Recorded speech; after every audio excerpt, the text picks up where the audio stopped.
Good morning students, we are just continuing our previous chapter. ठीक है, अपन अपना वही चैप्टर पढ़ते हैं। अपन ने कल देखा था जैसे लास्ट वीडियो में revaluation of assets and liability, तो उसी से रिलेटेड क्वेश्चन सॉल्व करते हैं। तो क्वेश्चन है हमारे सामने that A and B are partners in a firm with a profit sharing ratio 3:1। The balance sheet of the firm on 31 December 2017 को बैलेंस शीट दे रखी है हमको, और ये सारी इन्फॉर्मेशन दी है। असेट्स इतने और लाइबिलिटीज़ इतनी। अब क्वेश्चन बोल रहा है दे डिसाइड टू एडमिट सी, वो किसको लेके आते हैं? सी को लेके आते हैं। Share in a profit of the following terms. उसने बोला कि 1 जनवरी से सी आएगा, तो उसके पहले ही अपन क्या कर लो, अपने असेट्स को रिवैल्यूड कर लो। मतलब जैसे ही कोई न्यू पार्टनर आता है बेटा, अब यहाँ से एडमिशन का कॉन्सेप्ट स्टार्ट हो जाता है। अब आपको एडमिशन भी यहीं से सीखते हुए चलना है, देखा जाए तो, है ना। आगे चैप्टर है पर अपन सीखेंगे अभी से ही। तो सी आ गया बिजनेस में 1/4 शेयर के लिए। तो अब अपन को ये पता होना चाहिए कि अब न्यू रेशो क्या होगा। तो अगर क्वेश्चन अपन को दे दे तो अच्छी बात है, नहीं देगा तो अपन कैलकुलेट कर लेंगे। अब अपन को क्वेश्चन बोल रहा है plant will be appreciated to ₹1,30,000। ठीक है, अब ये सारी कंडीशन फॉलो करेंगे अपन। ये पर अपन देख लेते हैं क्वेश्चन अपन को क्या बनाने को बोल रहा है। क्वेश्चन बोल रहा है give the necessary general entry for revaluation of assets and liability. मतलब अपन को क्वेश्चन में क्या बनानी है? जर्नल एंट्री बनानी है। तो अपन सबसे पहले जर्नल एंट्री का फॉर्मेट बना लेते हैं। तो भैया date, particular, LF, debit amount, credit amount. ठीक है, अब अपन को पार्टनरशिप फर्म का तो नाम नहीं दे रखा, तो अपन सीधे लिख देंगे जर्नल एंट्रीज। ठीक है, अब सारे के सारे ट्रांजेक्शन अपन कब कर रहे हैं बेटा? तो जब पार्टनर आ रहा है उसके पहले, है ना। तो उन्होंने ये कंडीशन से पार्टनर को एडमिट किया है, तो अपन डेट कॉमन चलने देंगे 1/1/2018। अब मैं आपको एंट्रीज बताती हूँ। अब क्वेश्चन बोल रहा है that plant will be appreciated to ₹1,30,000। Plant appreciate होके कहाँ तक पहुँच गया? 1,30,000। तो अब आप सोचो एप्रिशिएट होना मतलब क्या होता है? तो appreciation means increase in value of an assets का क्या होता है? एप्रिसिएशन मतलब वैल्यू असेट्स की इंक्रीज हो जाना। तो देखो प्लांट पहले कितना था? प्लांट पहले था 1 लाख रुपीज़ का, अब कितने का हो गया? 1,30,000 का, मतलब इंक्रीज हो गया 30,000 से। तो जल्दी बताओ असेट्स इंक्रीज कौन सी साइड पे होते हैं? डेबिट साइड पे। तो जनरल एंट्री क्या बन जाएगी? Plant account debit to revaluation account. Yes और नो? कितने रुपए से इंक्रीज हो गया प्लांट? 30,000। तो यहाँ एंट्री पास कितने से कर देंगे? 30,000। ठीक है, अब ये तो मेरी फर्स्ट एंट्री हो गई। मैं यहाँ पे सीक्वेंस डाल रही हूँ ताकि आपको समझ में आ जाए कि क्या सीक्वेंस है। सेकेंड एंट्री बोल रहा है लैंड के बारे में एडजस्टमेंट है। Land and building will be appreciated to. बेटा टू वर्ड बोल रहा है, मतलब कि डायरेक्ट आपको वैल्यू दे दी कि लैंड और की बिल्डिंग की वैल्यू कितनी है? 1,57,500। तो अब देखो लैंड थी कितनी? 1,50,000। तो हो गई कितनी? 7,500 से इंक्रीज हो गई। तो अब अपन लिखेंगे क्या जनरल एंट्री में? Land and building. ठीक है, land and building account debit to revaluation account. कितने रुपए से पहुंच गया ये हमारे पास? 50,000 था, तो 7,500 से डेबिट हो गया अमाउंट, साइमल्टेनियसली क्रेडिट। ठीक है, अब अगला वो बोल रहा है क्वेश्चन में थर्ड पॉइंट बोल रहा है stock is to be over valued by ₹6,000। Stock is over valued. देखो अब stock is over valued by 6,000, मतलब जैसे ही अपन ने वैल्यूएशन करा अपन को पता पड़ा कि अरे हमने 6,000 ज़्यादा लिख दिए। क्या कर दिए? ज़्यादा लिख दिए। तो जल्दी बताओ अभी स्टॉक कितने का है? 40,000, पर हमको लिखना कितना चाहिए था? 34,000। हम इसमें 6,000 ऑलरेडी ऐड कर चुके हैं, तो अपन वो क्या कर देंगे? रिड्यूस कर देंगे। तो जल्दी से सोचो असेट्स डिक्रीज कौन सी साइड पे होते हैं? क्रेडिट साइड पे। तो अब जर्नल एंट्री मेरी क्या बन जाएगी? जनरल एंट्री बन जाएगी revaluation account debit to stock account. To stock account कितने रुपए से हो गया ये? 6,000 से। कितने से हो गया? 6,000। तो अब यहाँ पे लिख दोगे बीइंग स्टॉक रीवैल्यूड। ये थर्ड एंट्री का नरेशन एंट्री। फोर्थ कंडीशन में एंट्री वो बोल रहा है a provision for bad and doubtful debts is to be created at 5% on debtor. अपन को PDD कितने परसेंट से क्रिएट करना है? 5%। तो जल्दी देखो अपने डेटर कितने हैं? 60,000। मतलब आपको ये समझ में आया कि मेरे 60,000 रुपये मेरे को किसी से मांगने हैं, बट 5% का मैं क्या करने वाली हूँ? प्रोविज़न बनाने वाली हूँ, क्योंकि मेरे को ऐसा लगता है कि शायद वो लोग पैसे ना दें। तो जल्दी बताओ अपने डेटर इंक्रीज होंगे कि डिक्रीज?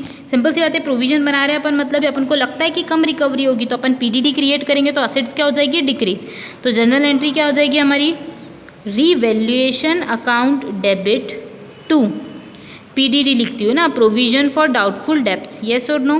कितने रुपए से क्रिएट हो गया? तो 60,000 का 5% निकाल लेते हैं, तो कितने रुपए हो जाता है? 3,000। देखो 60,000 का पहले 10% निकाल लो, कितना हो गया? 6,000। 6,000 का आधा कर दो तो 3,000। ठीक है, ये चीज़ आपको आनी चाहिए। अब आगे बात करते हैं। आगे क्वेश्चन बोल रहा है अपन को कि अनरिकॉर्डेड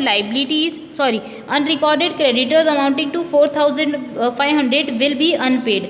मतलब हमारे अनरिकॉर्डेड क्रेडिटर कितने थे, 4500 रुपये की, इनको अपन को अभी पेमेंट करना पड़ेगा। तो अपन को पता पड़ा अरे अपन को तो एक्स्ट्रा रुपये पे करने, तो अब अपन जनरल एंट्री में अपनी लाइबिलिटी को क्या कर देंगे, बढ़ा देंगे।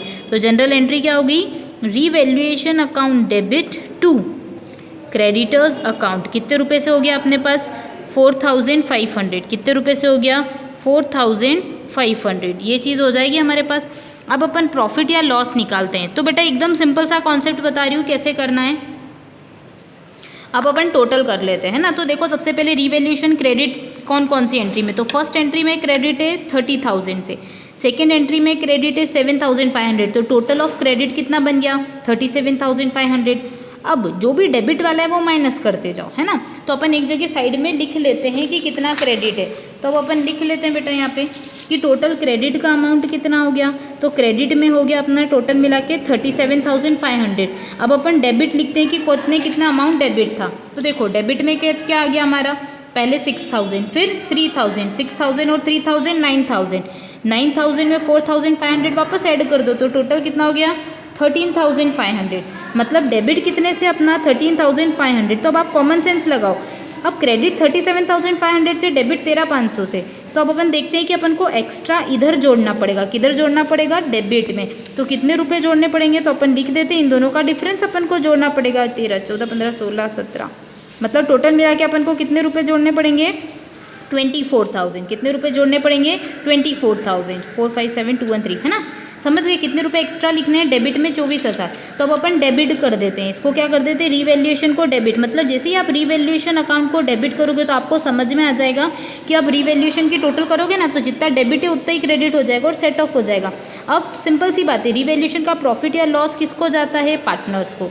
तो किसको जाएगा, ए को जाएगा और बी को जाएगा, to A's capital account to B's capital account. जैसा मैंने लास्ट वीडियो में आपको बताया था कि बेटा आपको जब भी कुछ नहीं दे रखा हो कि ए ने बी ने कितना सेक्रीफाइस करा, तो हम ये अज्यूम कर सकते हैं कि इन दोनों का सेक्रीफाइस कितना है 3:1, क्योंकि कैलकुलेशन में भी वही आंसर आने वाला है।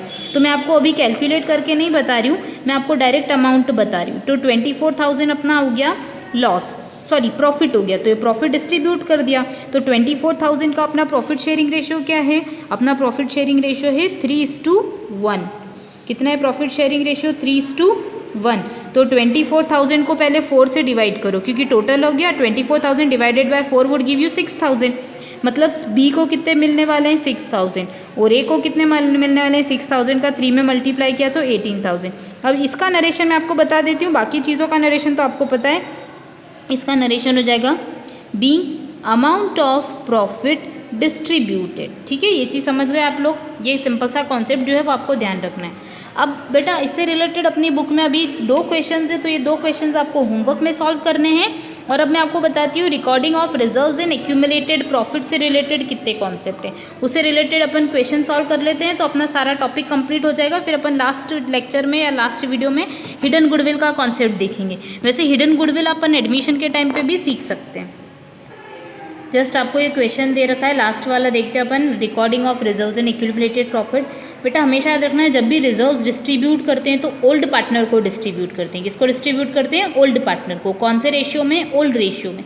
तो जब भी कोई अपन चीज़ पार्टनर को देते हैं ना, तो वो कैपिटल अकाउंट से एडजस्ट होती है। तो आपको इतना पता होना चाहिए that anything which increases your capital should be credited to your capital account, and if there is anything which decreases your capital then it is to be debited your capital account। बस ये logic अगर पता होगा ना तो आपको कोई दिक्कत नहीं आएगी। तो ये लॉजिक को फॉलो करते हैं। अब क्वेश्चन बोल रहा है A and B are partners in a form with a ratio 4:1। तो अपन लिख लेते हैं रेशियो हमारे पास कितना दे रखा है, ओल्ड रेशियो 4:1। फिर वो बोल रहा है on 1 January 2018 they admitted C as a new partner. किसको लेके आ गए, वो सी को। On that particular date there was a balance of rupees 20,000 in general reserve. जल्दी से देखो हमारे पास 20,000 का क्या दे रखा है, जनरल रिजर्व दे रखा है। मतलब आप सोचो कि अगर आज की डेट पे कोई पार्टनर आ रहा है तो अपन ने जैसे पहले पढ़ा है कि सारे रिजर्व्स और सारे प्रॉफिट्स को अपन क्या कर लेंगे, ओल्ड पार्टनर को ट्रांसफ़र कर देंगे क्योंकि वो ओल्ड पार्टनर्स का राइट होता है। तो अब रिजर्व पे किसका राइट है, ए और बी का। अब सी आके एकदम बोले भैया मेरे को रिजर्व भी चाहिए, तो अपन उसको देंगे क्या, नहीं, क्योंकि वो ए और बी की मेहनत है ना। तो ए और बी को अपन डिस्ट्रीब्यूट कर देंगे रिजर्व। अब आप कॉमन सेंस लगाओ कि रिजर्व डिस्ट्रीब्यूट करेंगे तो ए और बी की कैपिटल इंक्रीज होगी कि डिक्रीज, सिंपल सी बात है कि इंक्रीज हो जाएगी, है ना। तो जैसे ही कैपिटल इंक्रीज होगी मतलब ये एंट्री कैपिटल अकाउंट में कौन सी साइड पे आने वाली है, क्रेडिट साइड पे। और फिर वो बोल रहा है and the balance of balance of rupees 10,000 in profit and loss account of the form. और प्रॉफिट एंड लॉस में डेबिट बैलेंस हमारे पास कितना था, 10,000। आपको पता होगा डेबिट बैलेंस वुड बी और लॉस, डेबिट बैलेंस है मतलब लॉस है, तो लॉस कितने रुपए का है, 10,000 का। ये आपको क्या करना है, एडजस्ट करना है। तो इससे कैपिटल क्या हो जाएगी आपकी, डिक्रीज हो जाएगी, क्योंकि लॉस कॉम्पनसेट करोगे तो कैपिटल रिड्यूस हो जाएगी। तो अब अपन इन दोनों चीज़ों की एंट्री कर लेते हैं। तो एंट्री करते हैं सबसे पहले जनरल रिजर्व डिस्ट्रीब्यूट करने की। तो आपको पता है जनरल रिजर्व डिस्ट्रीब्यूट करेंगे तो जनरल रिजर्व अपने लिए क्या है, एक तरीके से रिजर्व है। तो एंट्री हो जाएगी general reserve account debit, liability side में शो होता है, कम हो रहा है तो डेबिट हो जाएगा। 2 ए को भी दे देंगे तो S capital would be increased and बीस capital would also be increasing, ठीक है, बी की कैपिटल भी अब इंक्रीज हो रही है इस चीज़ से। तो अब देखो जनरल रिजर्व कितने का था अपना, 20,000 का। 20,000 को डिवाइड कैसे कर देंगे, 4 + 1 5, 5 से डिवाइड करा तो कॉमन फिगर कितना आया, 4,000।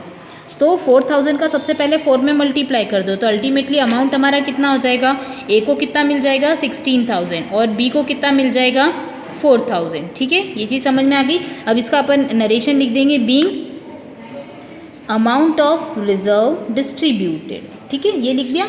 फिर इसके बाद अगली एंट्री अपन करते हैं प्रॉफिट एंड लॉस की। तो लॉस अपन क्या करने वाले हैं, डिस्ट्रीब्यूट करने वाले, एडजस्ट करने वाले। तो आप बताओ P&L का डेबिट बैलेंस अपने लिए लॉस होगा, तो लॉस होगा तो कैपिटल क्या हो जाएगी, रिड्यूस। तो अब जर्नल एंट्री रिवर्स हो जाएगी, मतलब जर्नल एंट्री हो जाएगी एस कैपिटल अकाउंट डेबिट, अगली बीस capital account debit, 2 profit and loss account, ठीक है। कितने रुपए का था बेटा, तो 10,000 का था।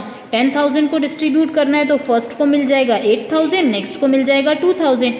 तो अब यहाँ पे आप लिख सकते हैं being amount of loss distributed. I hope you got it. तो अगर अपन किसी चीज़ के लिए एक्स्ट्रा रिजर्व बना के रखते हैं तो अपन कॉम्पनसेट कर सकते हैं, जैसे अगले क्वेश्चंस में मैं आपको बताऊंगी। बाकी ये क्वेश्चन बहुत सिंपल था, इसके अंदर अपन ने देखा कि कोई भी प्रीवियस लॉस हमेशा याद रखिएगा कि प्रीवियस प्रॉफिट हो या लॉस हो, जनरल रिजर्व हो, ये सब ओल्ड पार्टनर्स को चला जाता है, ओल्ड पार्टनर्स के प्रॉफिट शेयरिंग रेशियो के अंदर, ठीक है। इसी के साथ अपन अब गुडविल से रिलेटेड जो नया कॉन्सेप्ट हिडन गुडविल का है वो नेक्स्ट वीडियो में देखेंगे और कैपिटल का एडजस्टमेंट सीखेंगे। Thank you.